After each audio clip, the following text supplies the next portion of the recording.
Yo, what's up, y'all? It's Q. Journey with me and John to World's End Comics in Kingston.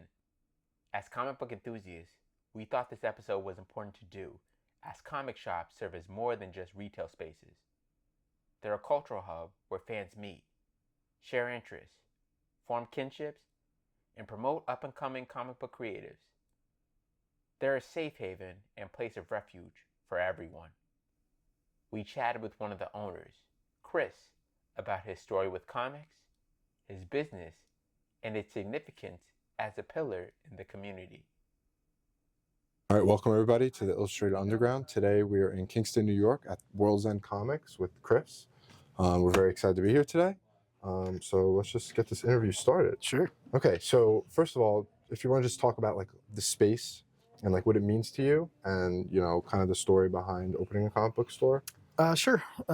I was an adjunct professor at SUNY New Paltz.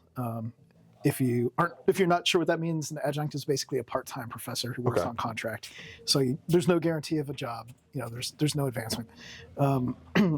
I was happy to be doing that, but I also missed having a comic book shop where I could go and buy the stuff that I liked. So since I had a little bit of time, figured I'll just do it myself. And then once I'm done, do yourself. Went into business with another adjunct professor who is still teaching. I've stopped teaching since then, but he's still teaching. And yeah, now here we are 8 years later.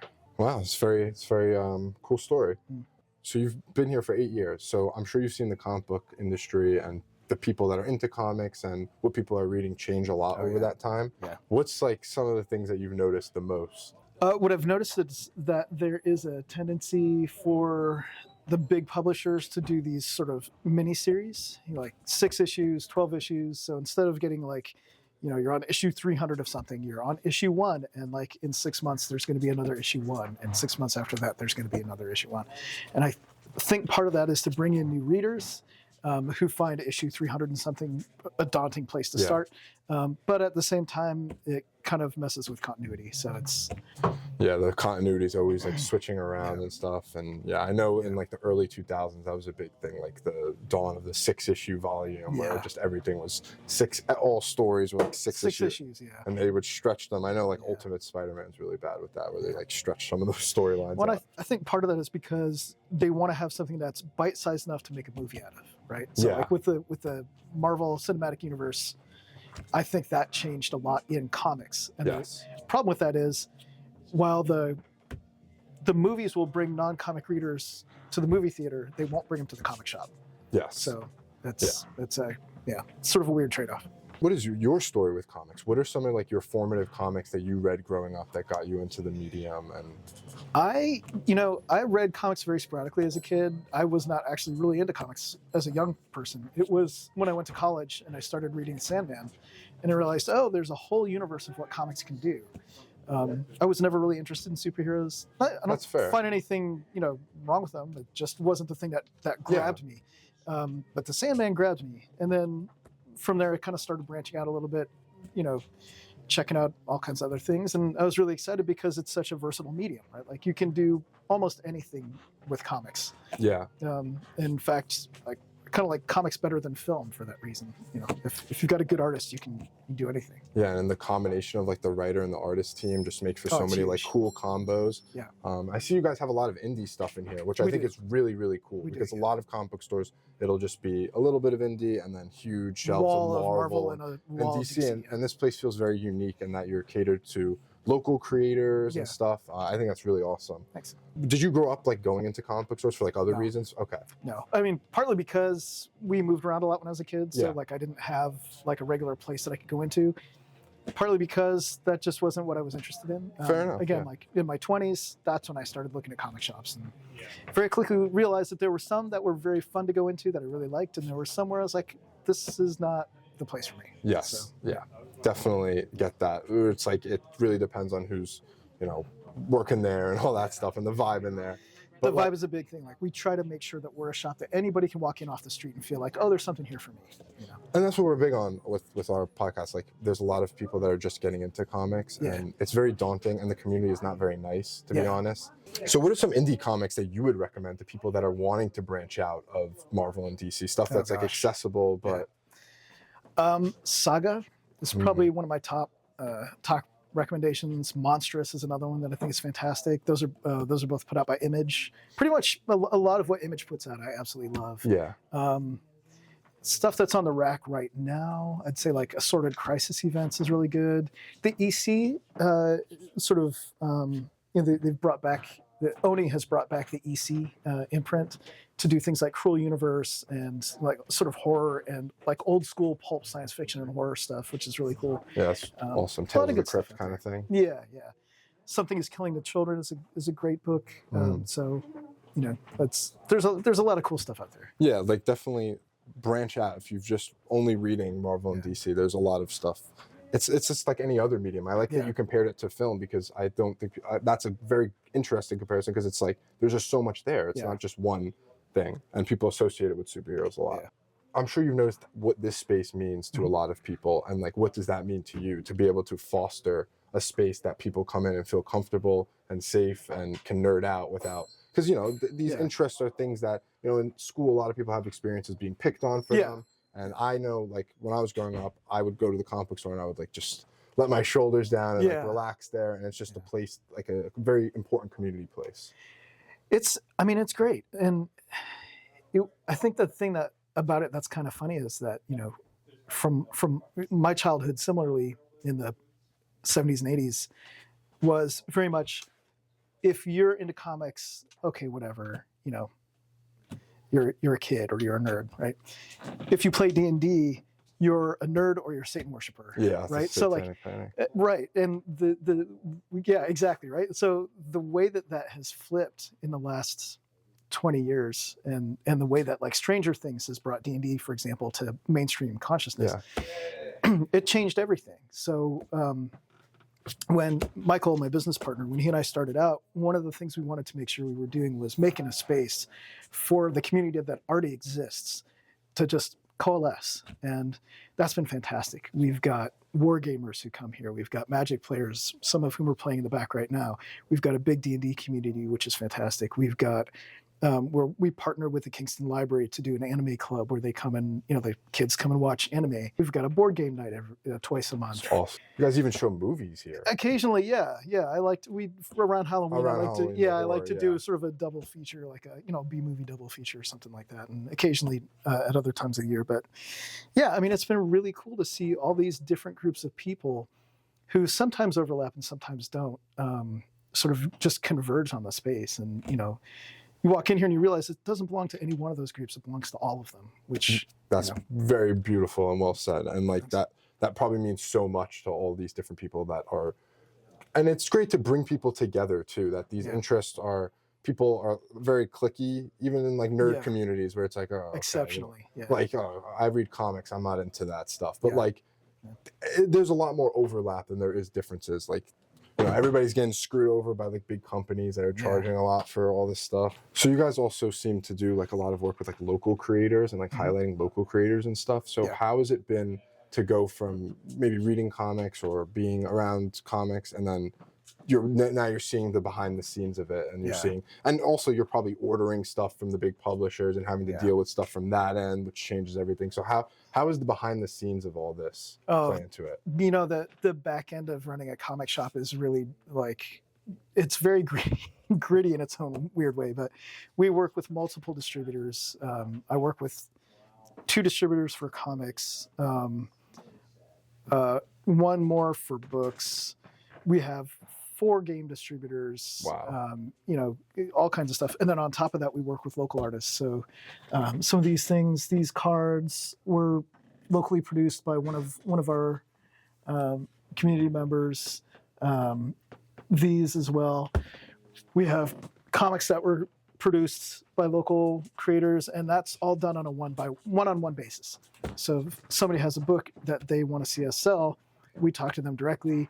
We buy them up front, we put them for sale, and then, That's awesome. That it doesn't have to be a middleman in that situation. No, it's artists selling their art to people that want to consume it. And we try to make sure that the artists are getting a fair cut. Like I want to make sure that, their costs are being covered, but they're also making something off their work because they've put a lot of energy into it. They deserve to make something off it. So, so finding that balance sometimes, and it varies from artist to artist. So we were kind of patrolling comic book stores in the area, and all of them are just so focused on comics and trading cards. Yeah. And it feels very not that comic book stores are like they make a lot of money, but like it felt very money focused. Yeah. Where it's like, especially with the trading card stuff, where it's like trading card. Yeah, that's a brisk business. Yeah, that's a brisk business. Well, you can't really talk about owning a comic book store in this day and age without talking about trading cards too. Yeah. So like, how has that affected the business? Like people trying to make money off of it. No, that's a really great question. We actually avoided doing trading cards for the longest time. Smart. We were like, we know people want Magic. We're not going to do it. There's another shop in the area that does Magic. They've got that covered. And then more and more people kept asking. So we finally said, all right, we'll buy some boxes and see what we can do. And then, people sort of coalesced around that. And it's tough because, the trading card prices are very market oriented. Yes. They don't really cut, like maybe they come with an SRP, but nobody's using the SRP. Yeah. And if you do, they're out in this within 10 minutes. So we're always trying to make sure that our prices are competitive.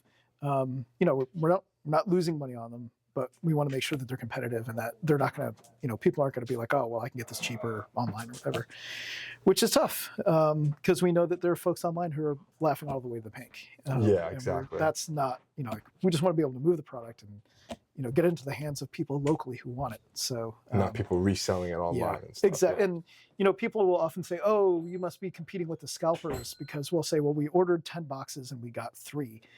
No, what we're up against are shortages, sort of manufactured scarcity. And, scalpers buy from retailers. They don't buy from distributors. We buy from distributors.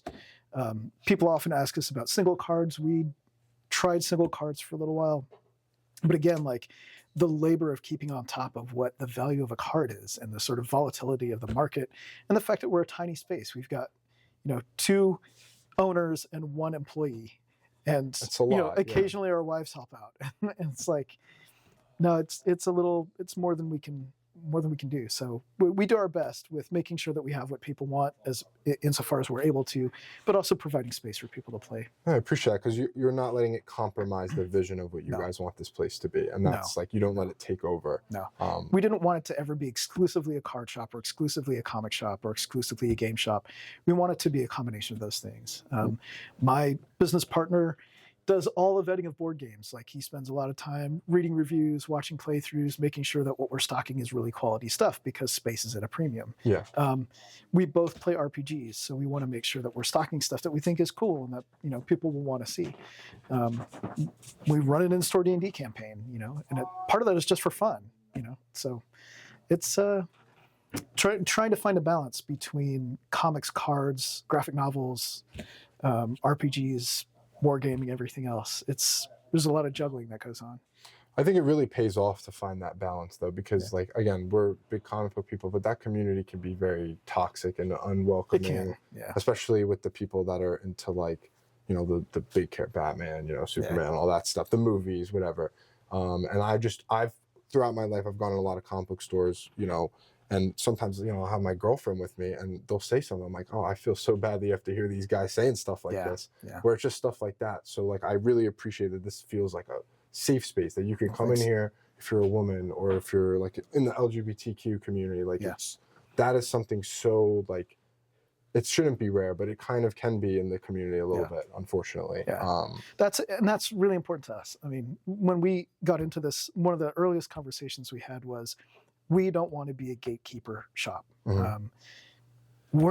I'm not somebody who has a deep knowledge of the X-Men history. Yeah. We have a lot of customers who come in who are, right? Like who are experts on these things, right? Like we want to be able to have what they want, give them a space, but also understand that like this is a space for anybody who wants to dip their toes into it, That's super important to us. I want to make sure that I have a space that the queer kids who come in off the street feel like, okay, there's something here for me. And nobody's going to say anything here where I feel like I'm going to be threatened or unsafe. Like that's important to me. It's very important. It's important to me that my kids' friends can bring their parents in here and they're like, oh, all right, fine, go look at things. And then they come around and they say, oh, like there's all these literary graphic novels. And books, and prose books too, things that might catch their eye that are like, that they might like to read as well. So like, having that. Oh, do we sell blankets? I guess I need to go to that. But just, making sure that we have that wide variety is important, because then I think that's one of the keys to making sure that you have to ensuring that you have a space that is safe for a broad audience and a broad community, and many overlapping communities.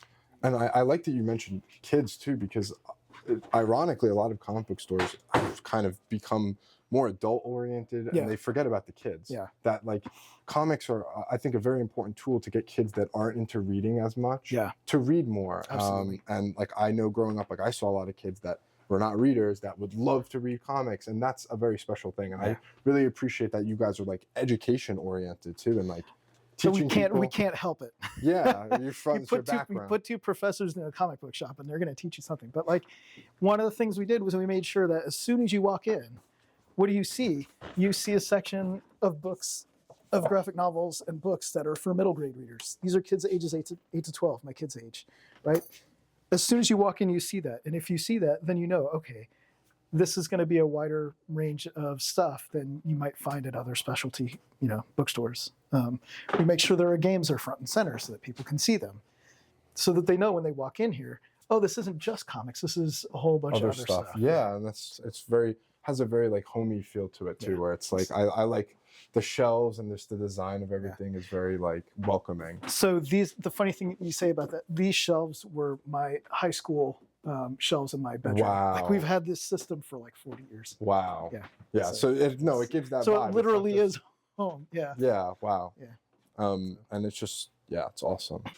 Is this stuff like curated by you guys? Like yes. the this little novel section? I usually don't see this at comic book stores, so this is really awesome to see like a novel section even. Yeah, and it's all science fiction, fantasy, horror, magic realism. A lot of it is stuff that either one of us has read or we've heard enough about to know that it's a good quality thing to add to the shelves. Again, like with limited space, we want to make sure that we're putting stuff out there that we can stand behind and say, oh, this is really good, you're going to love it. So if you're looking for Philip K. Dick, we got him. If you're looking for Dune, we always have Dune in stock. If you're looking for, some of these are local, like Exile of Zanzibar by Daniel Maidman, he's a local guy. Wow. Some of these are some of my favorites. The Dictionary of the Khazars by Milorad Pavic. I read this in college. I loved it. Got a lot of cool stuff. Horror Store. I love Grady Hendrix. Oh yeah, He's great. Yep. Horror Store. Invisible Cities, like something that you don't expect to find in a comic book shop. Pure Nazi, which is fantastic if you haven't read it. It's really, really good. We Have Always Lived in the Castle, one of the best books ever written. Oh, I by love Shirley that Jackson. book. So good. Like, so again, we try not to limit ourselves. And Yeah. I think Michael and I both have a wide variety of interests, and that gets reflected. You walk into any sort of independent store, and what you're going to see on the shelves is a distillation of the psyche of the owners. And Yes. that's Wow, yes. definitely, this mess in here is definitely a distillation of our psyches combined. We've been trying to come up with the best way to organize comics so that people can find what they're looking for, but there's also like, that it's not, again, so it's not gatekeepery. Yeah. This is DC, Marvel, 2 rows of Marvel, and then sort of new Teen and Teen Plus from other publishers. There's a couple of one-shots, like a couple of DC things on there. Over here, these are current comics that are for ages 17 plus. These are that sort of Teen Plus stuff from the non-DC, non-Marvel publishers. And again, like, I want these front-facing so people can see, like, oh, there's a cool variety of stuff. You want to read G.I. Joe? Great. You want to read The Umbrella Academy? We got it. This Universal Monsters series has been really cool. They've been doing a bunch of different... great. Yeah, it's really cool. We do these bagged sets where we take a full run of something, we put it in a bag, we put the description on it, and we sell it for the cover price of the issues. Like, that way you don't miss an issue. You get everything at once. Yeah, you don't have to be keeping up every week. You could just buy all the stuff over there. Over here, we do trade paperbacks as well. Like, some people don't want to wait every month for an issue, so you've got your trade paperbacks. Marvel, DC, and then the sort of everybody else. Front-facing stuff tends to be stuff that's a little bit newer. But also, like, sometimes you just have to look in the little corners because there's hidden gems like this, which is just an absolutely gorgeously drawn book with so unique too. It has dialogue, but you won't be able to read it. You have to sort of figure it out. Yeah.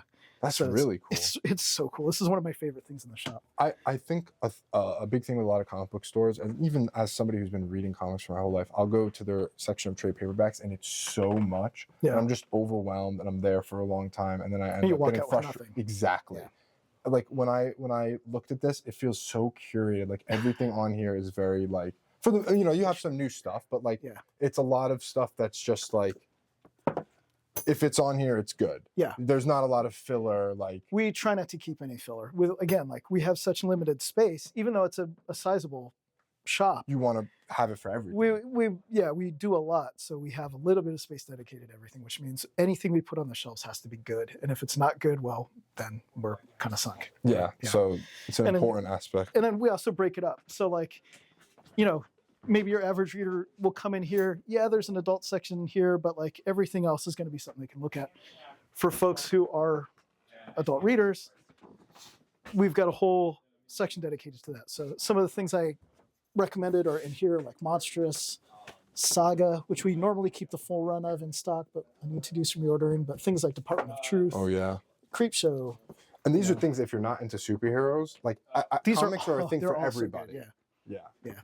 But also something like Monkey Meat, which the very first one was great, and I read it pretty closely, but like it's a really fun sort of take on capitalism and, you know, sort of being trapped in this capitalist system. So a lot of it was like ads and stuff. Yeah. That's really cool. And it's really fantastic satire. And this, you know, Juniba, I think, is just an absolute genius.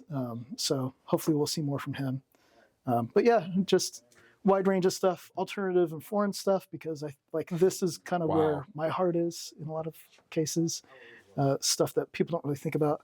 Something like The Cult of the Ibis by Daria Tesler, I think it's fantastic. Again, like really crazy. You're highlighting the art with this. Like these are all great art.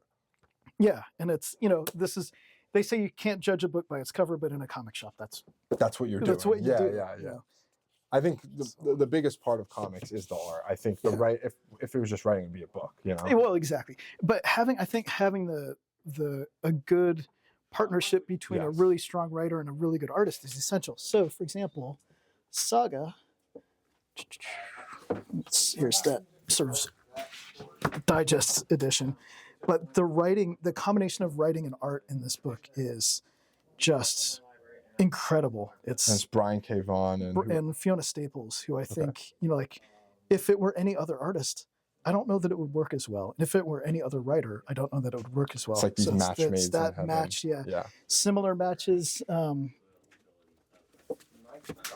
Jeff Lemire and Dustin Nguyen. With Dustin Nguyen's great art. Descender.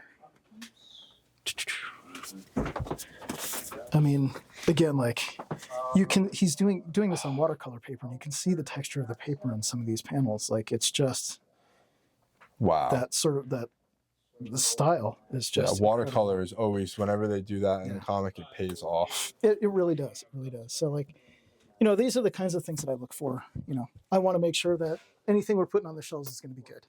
Yeah. So. You also have like a space for yes. So manga and stuff back here. Yeah. So this has been an expanding category for us. I know it's very big. It is really big. Our shelves are actually a little slim right now. I need to do a bunch of reordering, but like we try to keep the entire run of One Piece in stock at all times, for example. Which is hard because if you're going to like Barnes and Nobles, they're not going to have that. No, they do. They do. Actually, Barnes & Noble has a massive manga section. They're our biggest competition. But the more people find out that we have manga, I think the better kind of people start coming back and they start telling their friends. And then it's like, okay, what are you reading? Tell us what you're reading. We'll make sure we get it for you. So like that's kind of what you see here. Just in the time being in here, so many different people have come in looking for so much different stuff. And it's just been, I could just see how welcoming of a space this is for everybody that is into stuff that even you maybe are not into, like yourself. And like, that your love for the community really shows here with just everything, how it's, you know, how everything's laid out, like it's very deliberate and it's not just shelves and shelves of Batman and like stuff like that. And look, I think Batman is cool. So do I. I'm wearing a Batman shirt. There you go. He's my favorite. But it's also nice to know that like, there's such a wide variety of readers. Why would we limit ourselves to one thing? Yeah. You know. Yeah. I think a lot of people in the comic book community are like afraid to branch out. Yeah. So if somebody's watching this and maybe they've just read comics but have been interested in board games, interested in like D&D or something like that, branch out. Like try it. You know, you never know. These communities can be, if you find the right space like World's End in Kingston, it could be very nurturing and like it could be a very welcoming, positive experience. Absolutely. People are afraid because all this stuff is very daunting and big, but it's the people behind them that make them so special. Yeah. And I think like, you know, people sometimes come in and they're like, oh, I'm new to comics. I don't really know where to start. You know, what's a good jumping on point? If you're reading Spider-Man, just jump in. You'll figure it out. Like if you're asking about continuity, there are whole websites that will tell you what you need to know, but like, just don't wait for a new arc. Just jump in. You'll find what you're looking for. So yeah, that was one of the things we were going to ask you. Like, how do you handle people being like, "Oh, I've never read a comic before. What do I do?" Like, what is your answer to that question? Because I'm sure you get it a lot. My answer to that question is always another question, which is, what kind of stuff do you like to read? What kind of stories are you interested in? And then if they say, well, you know, I want to read it. You know, I want to read Batman or I want to read Spider-Man. I'm like, all right. Here's what we're going to do. We're going to go to the trade paperbacks and we're going to find one of the classic stories and we're going to put it in your hands and we're going to say, like, you know, you may not know the whole background. You don't need to. Just read it because it's a good story. And then from there, they'll go on. If it's somebody who says, well, you know, I really like memoirs, you know, I'll take them over to the graphic novel section and say, all right, we got a whole shelf of memoirs and biographies here of, you know, real people who lived, just told through comics. Like, you know, if they say, I like horror, which is one that I get a lot, I rub my hands together and say, come with me. And you know, like, that's one of my favorite show like a whole suite. Comics and horror, so good.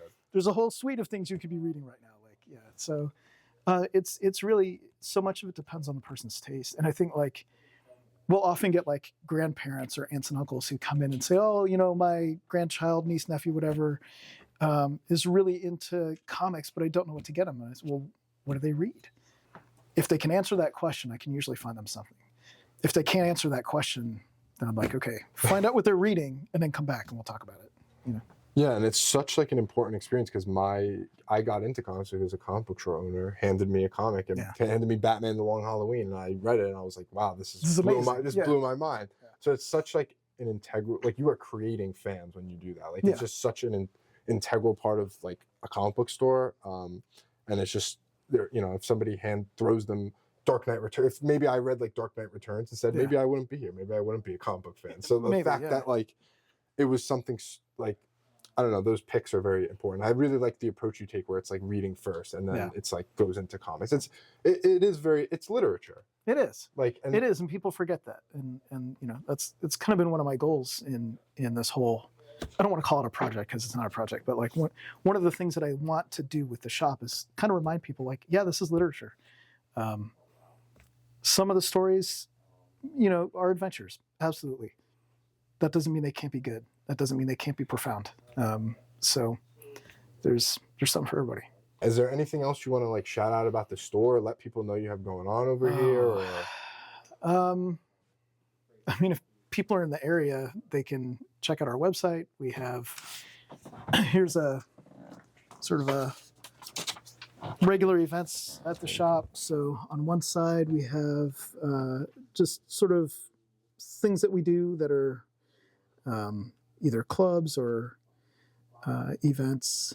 So Anime Club, which we do with the Kingston Library, board game night. We have one here and one at Kingston Standard. Our D&D game, Funny Pages, our guy Kevin runs this.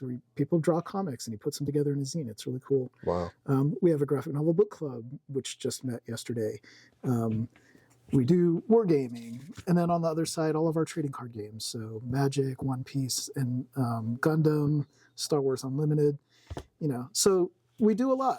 You know, we do a lot of events. That's really we big. do. Like this is the event schedule for November. I mean, there's something almost every night, and sometimes there's two things in a day. Like, that's very impressive because you go into comic book stores and most of the time it's just two guys just hanging around, nothing going on there. It's quiet. They're looking at you the whole time you're walking around, and this is a community space. Definitely, it comes through very well. And like you'll notice some of these are free and some of these are like $5, $10, $20. We're not really making money off these things for the most part. We're a lot of that is just to cover our costs.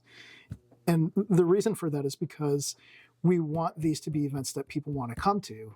We don't want people to feel like we're gouging them on stuff. Yeah, because, of course. Like, sure, we have bills to pay, but we also just want to be able to get people in and it means more to you than just give that. space to community for that. Yeah. Yeah, of course. We're seeing more and more shops like ours, I think, where it's like, oh, we don't just do comics, we also do games, we also do trading cards or whatever. And I think that's great. Like, the broader we make our communities, the better, because you're bringing more people together who might not have interacted otherwise. And, maybe in the long run, that's something that works toward making the communities a little more resilient and a little stronger and a little bit more open to people who are not in the same small in-groups, That's, to me, that's super important. Yeah, because even like in nerd communities, it could be very cliquey. Like I said before, like people, oh, who's this guy? Like he's new. Like it's always the new guy. Like that gets, but like to have a space where those things can intersect is probably important to a lot of people. And Kingston itself is a very beautiful area. If you're anywhere within driving distance, I say come here and check it out. It's a great, great, great comic book store. I don't even, do you label it a comic book store, but like, do you think there's a better name maybe? I've been struggling with that a lot, and probably would have to sit down and talk with Michael about this to see if we wanted to rebrand, but I don't want to call us a nerd store because I think we're much more than that. I think that's kind of a limiting term.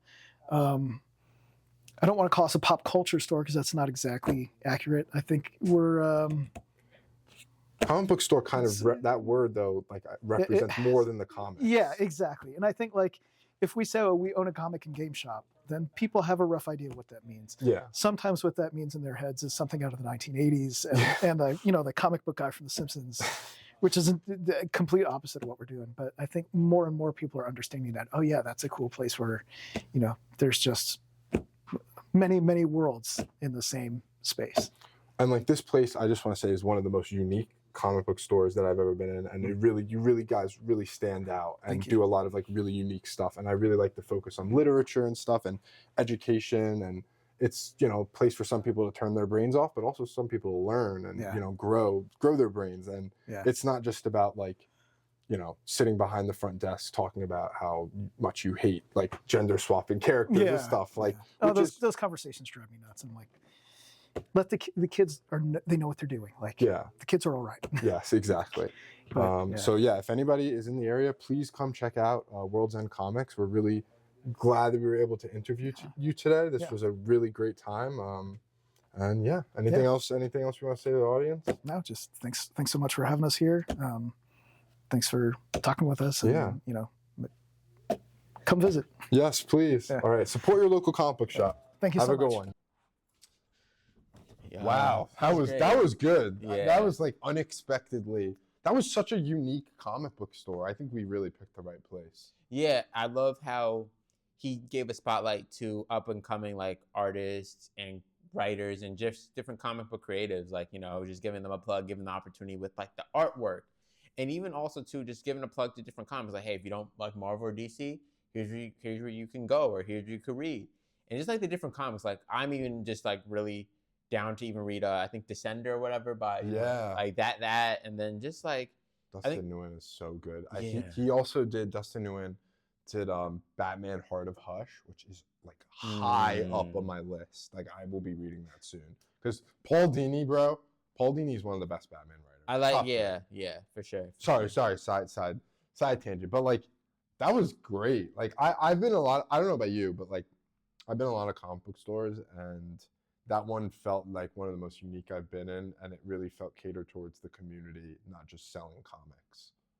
It did. I love that it was like a space that, everybody could go to, someone from like the city could go to. Like, it feels welcoming, wholesome, comfortable. Like, we saw guys playing cards in the back. It just feels like a community. And also to the things he talked about, like, we have a book club, we have a movie night, this time, like, just a different thing. It feels like, your friendly neighborhood comic book shop, like it does feel like a worldly, no pun intended, it does feel like a worldly comic book shop. Like it's just, like I said, welcoming, inclusive. And I love that about like of how, comic book stores mean so much more than just like, retail, business, like they're pillars of the community. And that's what I love about it. The statues, the comic book, like the how it makes it aesthetically, like, pleasing. And I love that. It's like, whoa, like I feel immersed. Like when I walk into comic book stores and they have like the figurines up, the posters, the art. Like I just feel so immersed in a world. Like this is like my dream world. Like I feel like so just immersed in it. It's just like, oh my God, like, where do I start? Where do I go? Exactly, bro. It's so exciting. And World's End, what's really special about it is that like they aren't just for comic book fans. And you know, our podcast is not just for comic book fans. It's about comics, but it's not just for comic book fans. I think that if you're into just anything, like if you're into being a nerd, check us out. Even though our you know thing is comics, but like they really promote something very unique and wholesome, and something that not a lot of comic book stores within the community do. And they do it well too. They are not about trading cards, or I mean they have trading cards there, but they're not. Their core beliefs really shine through in every section of the store. Like the literature section, like the reading section, so good. As soon as like he was like, oh yeah, this is owned by 2 professors, I was like, all right, we're into something really smart. And like it just everything in there felt like smart. Like I don't know how else to put it. Like it was just very like well placed, like deliberate, like with a lot of love and care put into it, and it felt like I was walking into somebody's like an extension of their home almost, which was beautiful. Really, really beautiful. Yeah, I really love that. And I think, Chris, you definitely got to come to New Paltz. You got to teach some comic book culture class. Yes, we were talking about that. Yeah, like that'd be so dope, because New Paltz definitely doesn't need it. Like we have an intro to graphic literature, but we need like a comic book culture class or intro to comic, like something, because I feel like it would bring so much just joy and relatability to a lot of the comic book fans here within, at New Paltz. Yeah, like it's just, we immediately, as soon as we left, we were like, yeah, he would teach a phenomenal comic book class. And I feel like he would be really good at getting people to branch out. And that's like, even going in there, like I was not knowing what to expect, like in terms of like conversation.